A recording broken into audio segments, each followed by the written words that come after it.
Undangan menari. Namanya sederhana, Gendis. Nama itu cukup mewakili wajahnya, manis. Sehingga banyak gus-gus kolega bapaknya yang sudah tertarik melamar sekalipun si manis belum begitu matang. Manis wajah Gendis mungkin diturunkan dari ibunya, Sulis. Dulu si ibu seorang santriwati yang sempat menjadi pujaan para santri. Sebelum Gus Nur, sang guru menikahinya di usia yang baru belasan tahun. Pernikahan ini tak ada lain kecuali untuk mencari berkah Tuhan.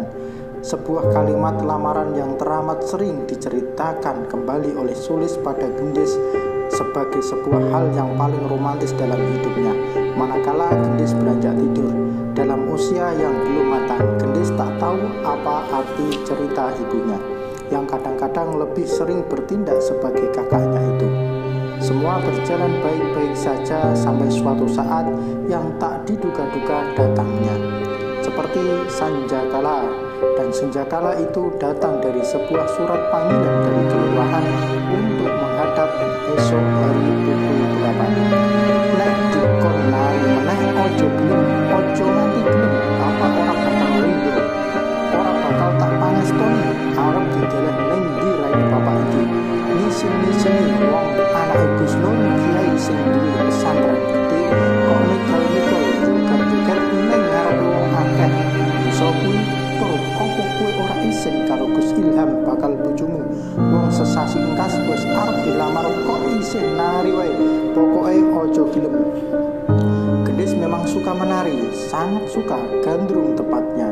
Dia seakan menemukan dirinya yang bebas, dirinya yang merdeka saat menari.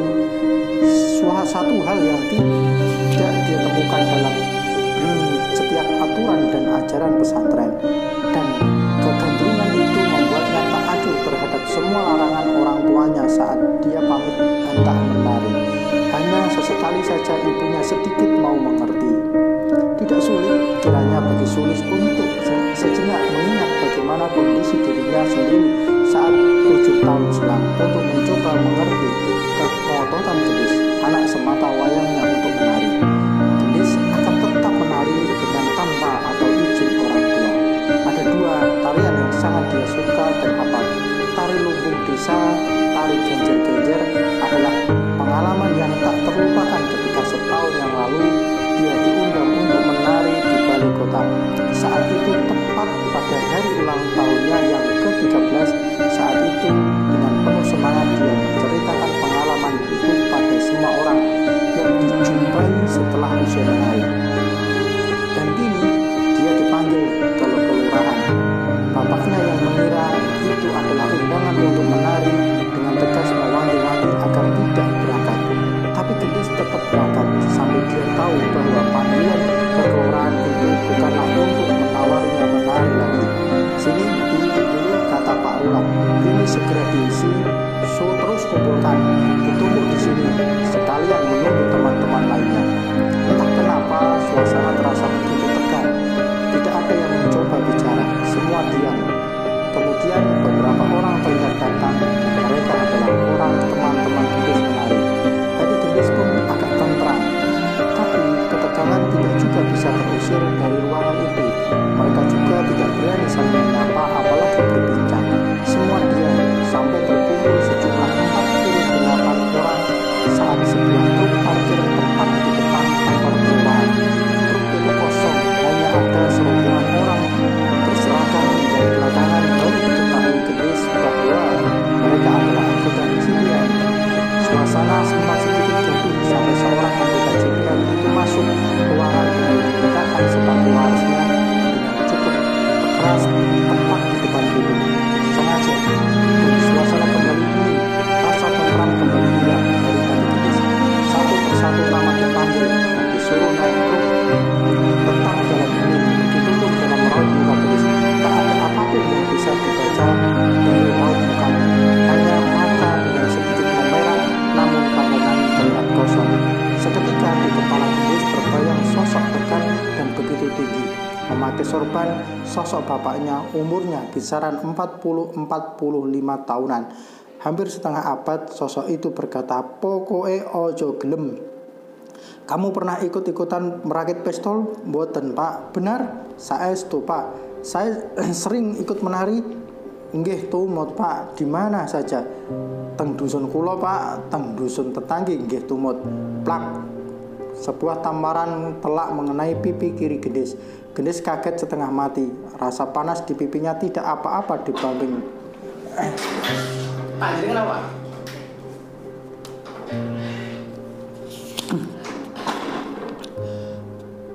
Pipinya tidak apa-apa dibanding getarannya, dan itu adalah pembuka dari tamparan-tamparan berikutnya. Namun tak ada yang meleleh dari mata lentik Gendis. Setetes pun tak ada, hanya beberapa tetes yang meleleh dan bukan pada mata, melainkan dari hidung dan bibir. Bukan air yang hening, melainkan cairan berwarna merah. Serombongan orang termasuk Gendis telah mengambil jatahnya. Beberapa dari mereka telah mengambil napas panjang, lega. Mungkin terbayang bahwa drama telah usai, tapi tidak. Rombongan itu lalu dikirim ke sebuah kamar kosong dipisah antara laki-laki dan perempuan. Dimasukkan pada ruang yang juga terpisah. Disuruh baris masing-masing, barang dijaga 4 petugas CPM. Lalu semua orang disuruh melepas seluruh bajunya. Semua begini, beberapa ada yang menolak dan harus kembali mengambil jatah tamparan. Sebelum akhirnya baju mereka dilepas paksa, putus tali kotang, robek celana dalam, bugil semua. Mereka tak henti berkeliling mencari cap gerwani, kata para petugas itu. Mereka terus berkeliling sambil tangan tak henti mampir di payudara atau kemaluan tahanan. Sesekali sudutan rokok pecutan juga menyapa paha, lengan atau punggung. Gendis bergeming diam saja. Wajahnya juga teramat datar dalam situasi seperti itu. Hanya sesekali wajah putih mungil itu mengernyit aneh tatkala tubuh kecilnya yang mulai ranum itu diraba-raba sedemikian rupa oleh tangan-tangan kekar tak dikenalnya. Dan adegan itu selesai juga. Setidaknya untuk kali ini. Jarum jam menunjukkan angka 4. Hari mulai petang. Hari-hari kemudian pada akhirnya adalah hari yang berulang. Tamparan yang berulang, tendangan yang berulang, penghinaan yang berulang, pertanyaan yang ada juga yang berulang, sehingga Gendis menjadi begitu hafal berikut jawaban yang harus dia jawab sesuai keinginan mereka. Seringkali lamat-lamat Gendis melafazkan sebelum tidur. Sebagaimana hari-hari biasa, pada suatu pagi Gendis dan para tahanan wanita lainnya disuruh berbaris di lapangan.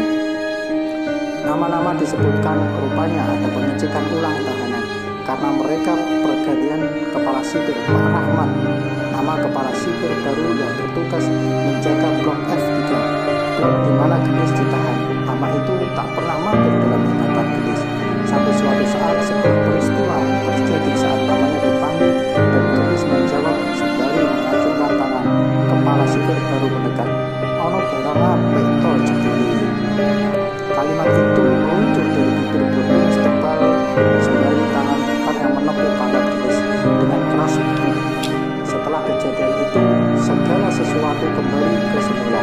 Tak ada bedanya berkumpul di ruang pemeriksaan, ditelanjangi, digerayani, disutik, ditanya-tanyai, dibentak-bentak, tak ada bedanya. Sampai tiba-tiba seorang dari sipir itu berkata, "Palu Bumbu." Seringnya wajahnya itu disusul dengan pelukan keras di pintu Gendis. Pengaman keras, sedemikian keras sehingga untuk pertama kalinya dalam tahanan Gendis menangis.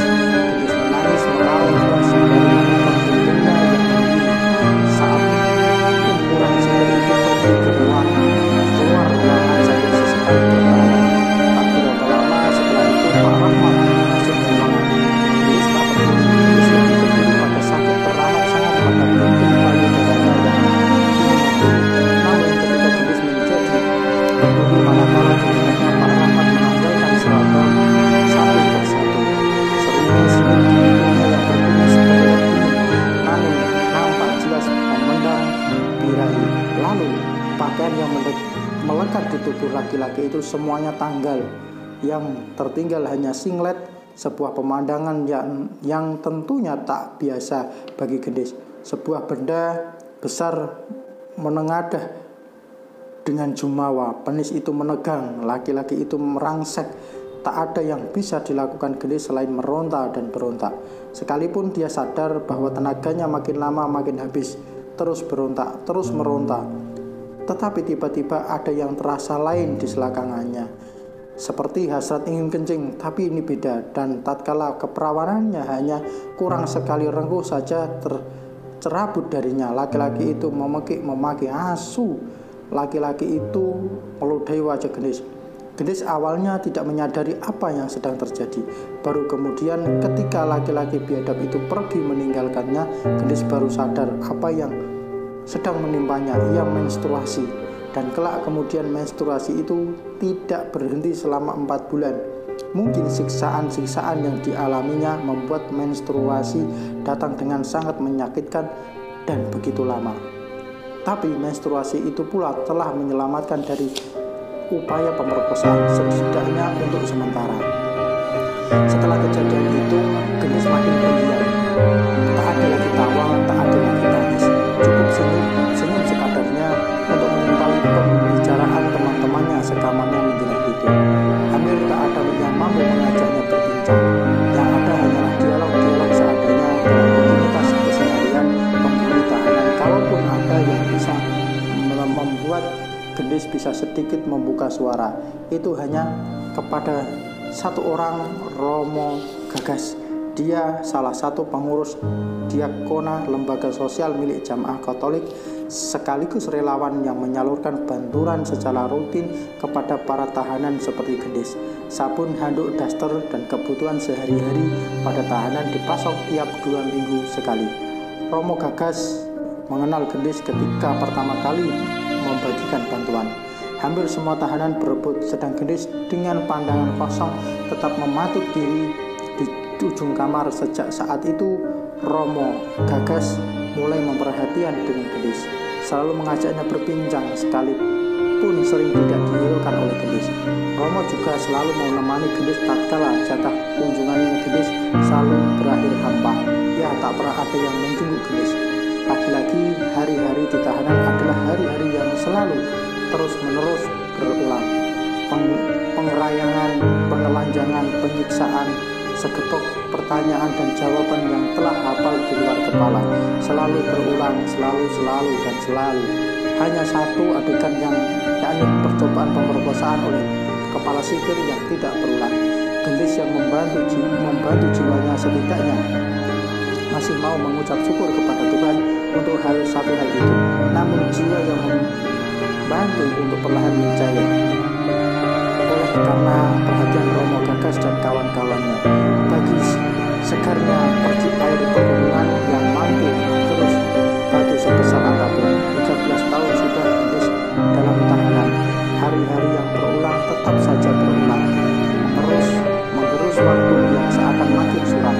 Tapi setidaknya berulangan itu dirasakan Gendis sedikit berbeda.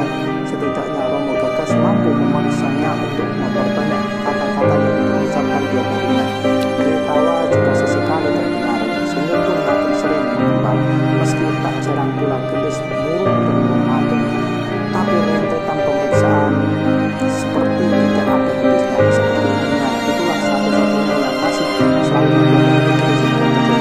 Apalagi bisa terjadi dalam sebuah pemeriksaan sampai suatu saat membuat tugas. Gendis saja dan secara otomatis beberapa tamparan yang dapat memiliki persoalan.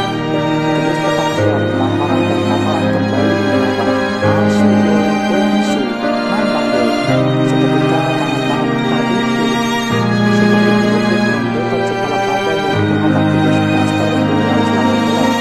Habis sudah begitu, Gendis diam saja. Bukan yang pertama kali mengenal hal seperti itu sudah menjadi bagian dari kehidupan yang dijalani. Dan mendengar suara-suara berisik, kamu mau bebas kan dulu? Seperti suara itu tak asing. Cukup lama terpendam dalam ingatan, namun tercekak teramat jelas. Sama sekali tak terlupakan. Namun sebelum Gendis mampu mengingat-ingat, sejulur tangan sudah menggait punting susunya dari belakang lewat celah ketiak, sehingga sebilah tangan lagi terasa mulai memainkan bulu-bulu kemaluannya. Sejurus kemudian kumis tebal sudah hinggap dan dengan ganas mencubut tengkuknya. Gendis hanya diam dan perlahan menangis, tak keras, hanya sesegukan, sedikit tertahan. Dalam pandangan yang mulai berkunang-kunang, dia masih bisa melihat para sipir itu melucuti seragamnya telanjang. Selepas itu Gendis tak ingat lagi. Dia hanya merasa dirinya seperti sesajian, sesembahan yang dipersembahkan pada sang raja. Manakala raja telah puas dan kenyang, maka sisanya segera dilahap habis oleh para prajuritnya. Selebihnya hanya satu yang dikeluhkan Gendis, sakit teramat sangat di selangkangannya. "Gendis mau pulang kemana?" tanya Romo Gagas rumah. Jawab Gendis singkat, "Tak ada yang menjemput." Gendis tak menjawab. "Maaf, tapi kalau ada apa-apa jangan sungkan untuk datang ke asrama." Gendis melangkah ke arah barat. "Pulang." Gendis berhenti, tak menengok. "Perlu aku antar?" Gendis tak menjawab, langsung melanjutkan langkahnya pulang. Pintu kamar dibuka dengan cepat, cukup mengagetkan. Seorang laki-laki tua mulai kehilangan tegap tubuhnya mengeluarkan suara serak. "Berapa kali kau melayani para sipir itu?" Gendis diam, tak menengok, hanya mata yang sesaat melotot lalu nanar memerah. Tak ada tetes air atau bahkan genangan di pelupuk, hanya mata yang kian memerah. Tangannya dengan sangat kuat mencengkeram dengan tangan Sulis. Ibunya memang sedari tadi dia genggam. "Kau sudah tidak suci lagi kan, Pak?" Sulis mencoba menyelah. "Dari semalam Bapak sudah punya firasat kamu akan pulang hari-hari ini. Dari sejujurnya Bapak tak ingin kamu pulang, Pak." Suara Sulis seketika tercekat. "Gus Kapit sudah cerita. Kemarin serombongan tetangga yang ditangkap seperti Gendis telah bebas. Pembebasan tentunya tidak tiba-tiba seperti itu. Dan akhirnya Gus Hafid baru tahu ada paket spesial untuk pembebasan itu. Mereka membayar pembebasan itu dengan cara melayani para sipir." Semua suasana sepi senyap, hening dalam beberapa ketukan. Kiranya benar tentang potret-potret yang ada di koran itu. Wanita-wanita gerwani yang gemar menjilati kemaluan para pria beramai-ramai, dan anakku ternyata juga bagian dari mereka. Gendis masih tetap diam, mematung. Tak ada tetes air yang meleleh dari raut muka cantiknya yang kuyup. Wajahnya tetap dingin, datar. "Lis, besok segera hubungi Abah Mansur di Tuban. Kita akan titipkan Gendis di sana. Informasi Bapak kurang lengkap." Seketika Gendis memotong kata-kata bapaknya, lalu melanjutkan, "Para telik sadi Bapak itu, Gus Hafid, Gus Idam, ataupun Gus-Gus lainnya yang selalu membenci, mengutuk, dan melaknat orang-orang seperti saya masih kurang dalam memberi informasi kepada Bapak." Suara Gendis terdengar keras namun tetap datar. Sejenak Bapak dan ibunya terpelanjang. "Aku bahkan bukan hanya telah kotor, tidak suci lagi, tidak perawan lagi. Tidak hanya itu Bapak tahu, di perutku ini telah meringkuk seorang calon bayi, anak haram tentunya. Dan Bapak tak perlu mengusirku, tak perlu membuangku. Aku hanya akan pergi." Selang beberapa saat kemudian, Gendis benar-benar pergi, menghampiri takdirnya sendiri. Hidup telah mengajarinya banyak hal, tentang kesewenang-wenangan dan tentang benteng yang harus dibangunnya. Ia hanya mau percaya kepada dirinya sendiri sepenuhnya.